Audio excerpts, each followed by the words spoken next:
Super Smash Bros. Ultimate is here, folks! But I'm sure that at this point, everyone who has any sort of remote interest in the game is already well off enjoying every aspect of it. So here I am, as I've decided to go ahead and document my initial reactions to first playing this game, at least since it's been officially released, and I shall be providing my opinions on each major feature of the game. But rather than just making a simple Let's Play type video, I'd rather speed things up a bit and make this video a bit more summarized. So picture this video as more of a review, if you will. I'm gonna go ahead and give everything a test run. I'm gonna get a feel for the game, and I'm gonna see just what Super Smash Bros. Ultimate has to offer. After all, this whole Road to Sakurai series doesn't work if I don't know what I'm doing in the game, but now that I have the game, it's time to dive on into the latest installment of the Super Smash Bros. Series. Oh man, where do I even begin? These Smash games are always filled to the brim with things to do. Shall I start with a single player mode? Should I start with the game's adventure mode? Maybe I should hop straight to online. Ooh, I know just where to start. What?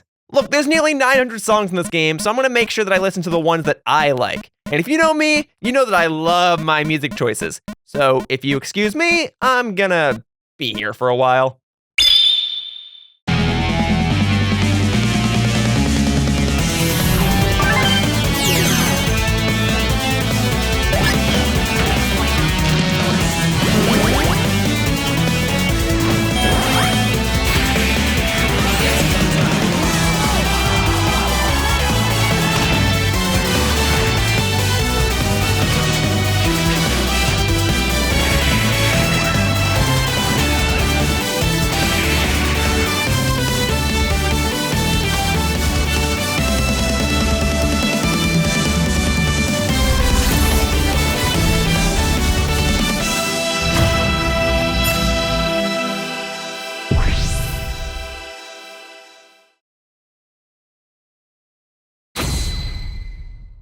With there being hundreds of songs in this game, and with many stages sharing the same songs, I tried to diversify things so that each stage roughly had unique music choices. While there are some stages, such as Pokemon stages, in which I may have had one song playing on multiple stages, I was mostly able to make each stage have a unique set of songs. I also tried to limit things so that each stage would have no more than 4 songs playing. This way, I could potentially force myself to play on other stages if I wanted to hear a specific song. Of course, there are exceptions to this rule too, such as the Mega Man stage and the Castlevania stage. It's almost a sin that so many good songs only play on such underpicked stages, but alas, I don't have a way to make any of these songs play elsewhere. Anyway, here are some of the stage song preferences that I set up. Historically, I've had Battlefield contain more serious songs, while Big Battlefield contained more wacky songs, so I tried to do something similar here. I've also realized that there are a bunch of songs that I have yet to unlock, so these music preferences aren't final, and holy snap, they brought back the Smash 64 Dual Zone theme! I decided to have some more rock and metal-based songs play here, while some more orchestrated ones played on the other DK stages. Kirby songs in general are just so fantastic, and the Kirby songs in this game are nothing short of phenomenal. Fortunately, there were tons of Kirby stages in this game, so I'm easily able to spread around all of the Kirby music love. They brought back the Smash 64 Planet Zebus theme? Oh my god, you have no idea how happy this makes me. I get that this stage technically counts as a Yoshi stage and not a Mario stage, and the Yoshi franchise is kind of its own thing when it comes to Smash, but it just feels weird that absolutely no Super Mario World music can play on this stage. More Kirby music, baby! Even more Kirby music, baby! They added themes from Star Fox Zero, and that's all I really needed. I figured that I'll be here a lot, so it only made sense to me that the most intense Pokemon music in the game should play here. I'm actually pretty happy that this stage has returned, and since the stage is so wacky, I figured I may as well play some wacky music here. This is clearly a dark stage, so it needed some dark music to accompany it. Number 1, I'm glad they finally named this stage properly. Number 2, how can I play on the stage and not have Waluigi Pinball as a song choice? Even more Kirby music, baby! Historically, I've despised this stage. In fact, I think I've even gone on record saying it's my least favorite stage in the game. It was just too basic and the design is boring and I hated the music. But now, I can't believe I'm saying this, but I love all of the new Animal Crossing songs that were added to this game. So I'm ready to play here a dozen more times because I know that this stage will still be a popular pick. A lot of people don't like this stage, but I actually love it. But now the stage is categorized as a generic stage, so pretty much any generic series song can play here. But that means I can finally play a 1080 snowboarding theme here, and it's just so fitting! I like the other Metal Gear Solid songs that play here, but I just love this new remix more. And I know that if I play on this stage, I'll just want to listen to this song. So for that reason, I've made the new remix the only song that will play here. Man, why does the new Donkey Kong Jr. medley just sound so amazing? This remix just goes in. This stage actually has music now, and I'm absolutely okay with this. Because there are 2 Sonic stages in this game, I decided to make the more classic Sonic melodies play on this stage, while more modern melodies played on the other Sonic stage. But once I unlock Sonic Boom and Super Sonic Racing, you better believe that those songs will play here. It's a shame that I don't really care much for the Paper Mario songs in this game, but I did what I could. More Kirby music! Oh! Why do Mii's of all characters have such epic music? Jeez. So much Kirby music, baby! Also, am I the only one that actually kind of likes the stage? So many battle themes never felt so fitting. Also, the Alola Elite 4 theme in particular is practically perfect for the stage. Man, that's some good stuff. Okay, really? Game & Watch counts as its own franchise, but Duck Hunt music gets blended in as generic? Xenoblade music is so good. I remember wanting Shulk to be in this game just so that we could have Xenoblade music in the game, and man, you better believe that I'm happy that we got both of those things. Dude, that new Duck Hunt remix is just so good! You know, it's a little weird picking songs for the stage, but I think I settled on some that were fitting and fun. Also, that new Light Plane remix is very nice. My 2 favorite composers, Jun Sano and Motoi Sakuraba, both decided to arrange Mega Man songs this time around, so I definitely had to enable both of those songs. Wow, I never thought I'd have more than one song playing here, and yet, here we are. Nice work, composers. I think it's really cool to see, or hear rather, so many Street Fighter songs on this stage. Kami's theme was always a personal favorite of mine, so it's nice to be able to listen to that while playing on this stage. What? I still have to unlock the Afterburner remix? Oh, just you wait until I unlock that song, then you're all going down if we ever go to the stage. I have way too many songs enabled here, and I still have to unlock a bunch of them. I'm glad I'm not the only one who recognizes how amazing Castlevania music is. Whew. And there you go. I just spent the first 2 hours of my playtime with this game categorizing music. Now let's actually play the game. Well, if I'm going to be playing this game for a while, I better pick a control scheme that's comfortable. Under normal circumstances, I don't usually mess with any of the default control schemes, but this time, things are a bit different, as I'll be alternating between 2 controller styles. In my PAX West 2018 vlog, I stated that my fellow friends and content creators Tricky Conroy and Miss Ayanella gifted me a custom Nintendo Switch Pro controller. Ever since I've received it, I've used it to play various Nintendo Switch titles. So as I play and compete in Super Smash Bros. Ultimate, I plan to use this controller quite often. It holds sentimental value to me, so I feel a bit more obligated to use it. It's also Mario Kart themed. And I mustn't forget my Mario Kart Origins after all. So with regards to custom controls, I've switched around some of the default controls a bit. I've made it so that my R and ZR buttons are shield buttons, while my L and ZL buttons are grab buttons. Also for the first time, I've made it so that tap jump is disabled. I'm normally used to playing with this feature on, but I think it's a good idea to have one control scheme with the option enabled and another control scheme with the option disabled. And with that said, if I ever wanted to use a more traditional control scheme, then I'm used to using a GameCube controller's default controls, even with tap jump enabled. For the sake of making things easier to explain, I shall be naming my controllers. I know it's a bit of an unorthodox thing to do, to name your controllers, but then again, I'm a bit of an unorthodox player. The Pro controller shall be named Cardi. It's Mario Kart themed, and Tricky Conroy and Miss Ayanella know that I'm quite the Mario Kart racer, so Cardi it is. The GameCube controller shall be named Hurley. It's a white controller that's originally sold in Japan. So, going forward, for the sake of videos and competitions, I shall be starting off with Cardi, and I shall attempt to adjust to my new set of custom controls. Let's jump into games and more, shall we? The main mode here is the game's classic mode, which has become a pretty iconic mode throughout the Smash franchise. It's a traditional fighting game mode in which a player picks a character, takes on a gauntlet of other characters, and challenges a powerful boss at the end. I find that Smash 3DS had the best approach to a classic mode. The fighters were randomized, but each time you could choose between one of 3 options with regards to whom you wanted to fight. But I gotta say, I do like Smash Ultimate's approach here. Every single character has a unique classic mode themed around the character that you pick. For the sake of things, I decided to start off with Yoshi, and he had this sort of prehistoric reptile fight gauntlet, and I gotta say, this method of classic mode is very cool. With each character having a unique classic mode, I actually feel compelled to play classic mode as everybody, and eventually, I'll do so. The intensity meter is back, albeit a bit different, but it's still a cool way to set the difficulty for classic mode. I like that you can only start at a 5.0 intensity, and I like that you have to play better and better matches if you want the intensity to go up. So if you want to clear the mode with a 9.9 intensity, you better be good at this game. It encourages you to play well and not just camp around.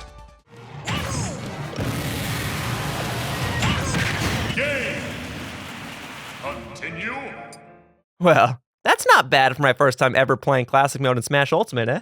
I'll take what I can get. And of course, there's a credits minigame. Interactive credits has always been a Smash staple, and it's pretty much been a staple for Sakurai's games in general. And then, at the end of classic mode, you have the opportunity to unlock a character. Apparently, there's a predetermined list of what characters you'll unlock after playing classic mode with another character, so completing classic mode with Yoshi means that I'm destined to unlock Lucario first. And as such, I fought Lucario, and I beat him, and I made him the first character that I ever unlocked in Smash Ultimate. but there are about 70 characters that I have to unlock in this game. We're just getting started. So, when Super Smash Bros. Ultimate was first released, one of the main complaints about the game was that the characters were too difficult to unlock. But it wasn't a matter of the criteria for unlocking characters being too difficult. Heck, you can lose as many times as you want in Classic Mode, but you'll still have the opportunity to unlock a character afterward. That's kinda new. Oh no, unlocking characters was difficult because the actual computer players themselves were too difficult. Well, not to brag, but I didn't really have a problem unlocking the characters, at least so far. The fights that I fought all went pretty smoothly. Well, except for one. Alright, see you later. Oh, I see what you did there. Alright. Alright. Alright. Let's go, Pit. Let's go. Wow. Alright. Fortunately, there's a way to re-challenge characters, so I was able to rebattle and unlock Pit shortly afterward. I think this is a nice compromise. Smash has always had good unlockables, and they definitely want you to feel like you're constantly unlocking characters, but they also want to make it convenient enough for you to get the characters that you want. As a result, this will be more of a gradual thing. I don't plan to unlock all of the characters right now, especially since I have a tourney coming up real soon. So for the time being, I'll just be alternating in and out of modes, and I shall practice with the characters that I do have. But when I do unlock all of the characters, I'll be sure to announce so. But that'll happen in a later episode of this series. Mob Smash is a more simple mode that seems to be the substitute for multi-man Smash modes of previous games. I played a few rounds of this mode, and it's okay. I know that these modes weren't especially popular back in previous games, but people will play them every once in a while. Although people usually only play these modes once or twice to clear challenges on the challenge board, and then they only talk about these modes because they want to talk about missing them. But did people really miss these modes? I usually talk about these modes when I want to talk about the music, and let me tell you, that new Mob Smash theme is really tight. But otherwise, I think it's fair that these modes weren't given as much attention. I think my only complaint about Mob Smash is that the game no longer has an All-Star mode because of it. To be fair, doing Classic Mode and All-Star Mode with 70 plus characters is a lot. But All-Star Mode being moved into Mob Smash is a really weird call. In All-Star Smash, whenever you play the mode, you can only square off against the characters that you've already unlocked. So wouldn't it be advantageous to play this mode when you have fewer characters unlocked? That way you'll just play against the same 8 or 9 characters as opposed to, well, 70? I don't know, but for what the mode is, it's fine.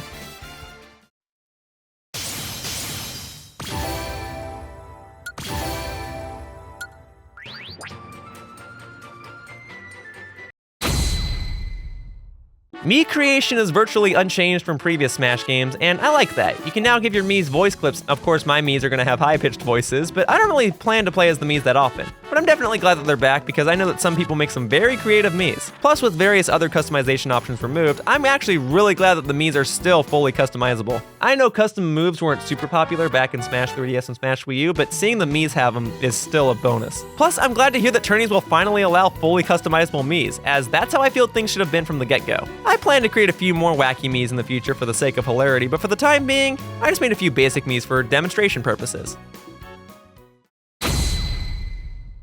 Okay, so the new training mode is actually really cool. I never really spent a whole lot of time in the training modes of previous Smash games. I figured if I wanted to train, I'd play against other players. But man, I plan to spend a ton of time practicing here. The new practice stage, the launch lines, and the various mode options make this training mode pretty much perfect. I've been able to practice combos and all sorts of other stuff, and there's a lot of information that I thought I'd never use, but now I'm starting to use it. And I imagine that if I were to discuss more technical stuff in future episodes of this Road to Sakurai series, then I'd be able to demonstrate things more easily by utilizing this mode. So color me impressed. This training mode is extremely well done. Okay, this is the big mode. I have a Nintendo Switch Online membership, and I'm ready to play one of Nintendo's biggest multiplayer games ever. And I want to be clear. The online component of recent Smash games is pretty important to me. I'm actually one of those guys who has had a pretty positive experience playing both Super Smash Bros. Brawl's online modes and Smash 3DS's and Smash Wii U's online modes. The online modes in those games did exactly what they needed to do. They allowed me to easily connect with another player and play versus matches under a variety of circumstances. Now, Super Smash Bros. Ultimate does that too, but I do have my complaints. Previously, each type of game mode was categorized into specific menus of Smash, namely, for fun and for glory. Yeah, you had to navigate through a lot of menus before you could actually play the Smash match that you wanted, but at least you got to play the Smash match that you wanted. When you played those modes, you had to play under a specific set of rules. This time around, you can play whatever rules that you want if you get lucky. You're supposed to set a list of preferred rules, but then you'll keep playing against random players with similar rule sets until you finally find someone with the exact same rules as you, again, if you're lucky. Oftentimes, you'll actually be thrown into a 4-player session, and usually these matches are free-for-alls, and one person's rule set will be chosen at random, and then all 4 of you are stuck playing that one person's rule set. And then another player's rule set will be chosen for the next match. And if another player's rule set is chosen instead of your own, then you also get that player's music preferences instead of your own. Really? Why can't I at least get my music? What was the point of me spending 2 hours just setting my music preferences? Well, alright, that's not the game's fault, that's on me. But in Smash Wii U, each player was able to listen to his or her music preferences regardless of what the rules were. Here in Smash Ultimate, you're pretty much forced to listen to each other's music preferences, so not only will you not always get the rules that you want, but you won't always get the music that you want either. And the biggest upset of these new online modes is that if you wish to change the character you're playing as, then you have to back out of the session you're currently playing, select a new character, and then look for a new session. So if you finally find that one-on-one no-hazard session that you're looking for, you better hope that you're okay playing the same character several matches in a row. I'm sorry, it just feels like a step backward from Smash 3DS and Smash Wii U, and that's not even discussing the lag that I had in certain matches, though I don't know that that's entirely the fault of the game. That might just be on me and my internet connection. And also, you can't pick the stages or vote on the stages. I get it, some players might pick the same stages over and over in a row, but you have absolutely no idea what the stage is even gonna be until the match actually begins. I guess that if you're playing purely Battlefield variants of a stage or something like that, then this is no big deal. But because the rule set is changing between matches, wouldn't it be a good idea for us to be able to vote on stages? I know that Smash Wii U had randomized stages too, but at least the rule set was consistent across matches, and at least I could practice on that exact stage while the next match was loading. But with all due respect, the new waiting area is actually pretty neat. It's a cool way to train while you wait for your match to begin. But alright, I've given my criticisms, and I know that Nintendo, Namco, and the Smash Bros. Development team put a lot of effort into this game, and I acknowledge that there are a fair share of positives to the online modes this time around. Being able to play modes in the background while the game looks for another player is a really tight addition. Being able to send messages, albeit preset messages, to one another is a nice touch. And I acknowledge that there are many different ways that people prefer to play this game. In the grand scheme of things, I can see what the developers were going for. They wanted to create an online system where you could play any way you like. This way, the developers could try to cater to everybody. But in doing so, they kinda separated everybody. And apparently, as a last-minute update to this video, a version 1.2.0 version of Super Smash Bros. Ultimate was actually released, and apparently it updated the matchmaking system. I have yet to actually try it myself, but if it better connects me to other players with a similar connection and rule set, then I suppose that I'm interested. Overall, the online mode is decent. I don't think it's as bad as others are making it out to be, but from what I've played, it wasn't particularly spectacular either. And I don't know how often I'll be using the mode for sparring matches. But knowing me, I'll probably still play this game's online mode every now and again.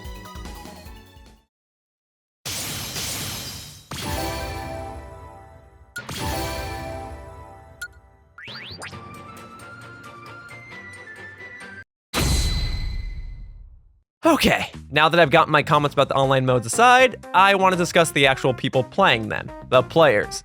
I have something that I want to say, and I want to give you guys a warning that no matter how I really say it, it's gonna sound bitter. So here it goes.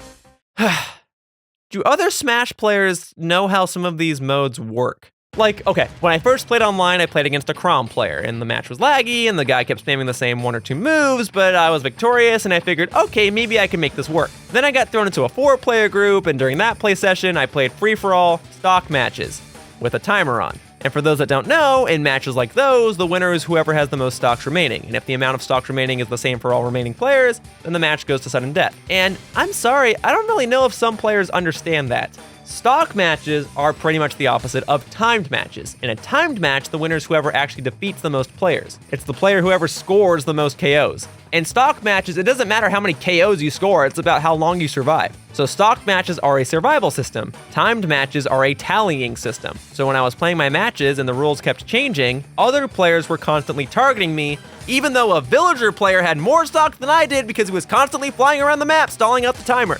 But I guess this guy knows how the mode works. This guy apparently knows how to play. I tried to be a good sport, so I figured I'd keep playing, especially since I'm pretty used to playing a variety of different match types. And to be fair, I did find a fair share of matches that lined up with the rule set that I chose. I had my fair share of intense matches, and I figured, okay, yeah, when this mode works, it works. But I had to play a fair share of other modes too, and I gotta say, it just wasn't as fun as I was hoping it would be. I played some team matches and, like, can you not share stocks in a team match online? Because I played a few matches where I really could have used a teammate who was willing to take my stocks. He was out of stocks, we were losing, I had an extra stock, and he just figured, okay, you know what, Yoshiller, you can handle this. Well, no, I don't know that I can, especially since the same villager player is just flying around the map, camping all of us out in every other match. That villager player just keeps winning and nobody seems to care. And then finally, I'd find another one-on-one session, but then I'd only get to play against a player once or twice before that player would leave, and then I'd get thrusted into another free-for-all session. And look, I'll play that way if that's how the game wants me to play, and apparently it does. But I just don't know if the other players are willing to cooperate. I think it just stings more because there's a ranking system now, and the ranking system only cares about whether you win or lose. Even though I may have defeated the most players in a match, and even though I may have survived significantly longer than the other players, I still lose tons of points for every defeat that I get, because I didn't get first place. It's tough. I don't mean to sound salty, I'll keep playing. But this was my first experience playing online, and it just left a pretty bad first impression. So after playing online for about an hour or two, I hopped off and I went back to playing some other single player modes. And so I went back to playing classic mode. Occasionally I'd play another online match here or there, and maybe I'd try to unlock some more characters along the way. I played classic mode as Link, and I unlocked King K. Rool, and then I gradually played the game as several other characters, and I unlocked others like Marth and Villager, and most importantly, to me at least, the Ice Climbers. Considering they're another one of my main characters, it's nice to finally have another character to practice with other than just Yoshi. I will say, it's actually been pretty fun to unlock characters. The stage selection is massive and fun, the music is phenomenal, and the overall gameplay is solid and intense. Oh, and in the midst of everything, I was unlocking more and more game music. Oh yeah, I got my Afterburner song, alright? You guys are going down! I may not get to hear the song when I play online, but if we go to Umbra Clock Tower and this song is playing, oh, we're gonna have a good time. From here, that's about all I was able to do for now. I have to prepare for an upcoming Super Smash Bros. Ultimate tourney, but I will gradually continue to unlock characters, and I will continue to practice with the characters that I have. Oh, right, I haven't even talked about the game's biggest mode, World of Light. Well, perhaps I'll cover that a different time. I've got to get my priorities in order. Unlock characters, practice mainly with Yoshi and Ice Climbers, go to this tourney, come back, unlock everybody, and then power through the game's story mode. Super Smash Bros. Ultimate is a very good game, and there's a lot to do. It has its ups and downs, but the ups are fantastic. And the most important part of Super Smash Bros. Ultimate, the smashing, is absolutely fantastic. And hey, now that the game is finally in my hands, the journey can truly begin. Time to start practicing. That wraps up this episode of Road to Sakurai, and I'd like to thank you all for watching. I hope to see you all in future videos, and if you're lucky, I hope to see you all in the game's online battle modes too. Bye-bye, humans! Whoosh!